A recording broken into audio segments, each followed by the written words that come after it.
Hi friends, இந்த cake பார்த்தீங்கன்னா black forest 2 tier cake, wedding cake இது. இந்த கேக் பார்த்திங்கன்னா என்னோட ஒரு அண்ணாக்காக செஞ்சுருந்தேன்.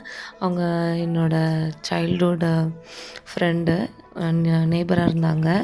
அவங்க ரொம்ப க்ளோஸ் எங்களுக்கு. நல்லா என்னை கேர் பண்ணி பார்த்துக்குவாங்க, என்னையும் சரி என் சிஸ்டரையும் சரி. இந்த கேக் செய்யும்போது ஃபுல்லாகவே எனக்கு வந்து சைல்ட்ஹுட் மெமரிஸாகவே இருந்தது. சைல்ட்ஹுட் மெமரீஸ்லேயே செஞ்சதுனாலையும் இன்னும் தெரியல, கொஞ்சம் சுகர் சிரப்பு அதிகமாக ஊற்றிட்டேன்னு நினைக்கிறேன்.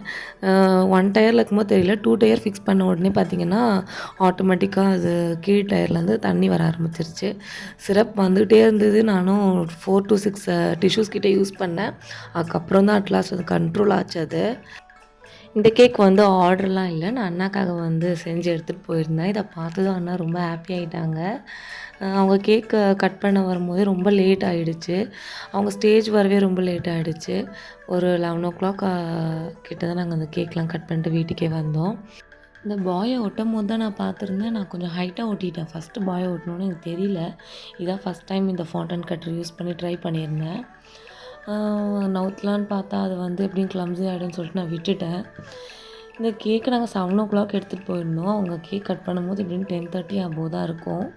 அவ்வளோ நேரம் அந்த கேக்கு எதனா ஆகிடுமோன்னு பயந்துகிட்டே இருந்தேன். 4 hours கிட்ட அது நார்மல் நம்ம ரூம் டெம்பரேச்சர்லாம் இருந்தது.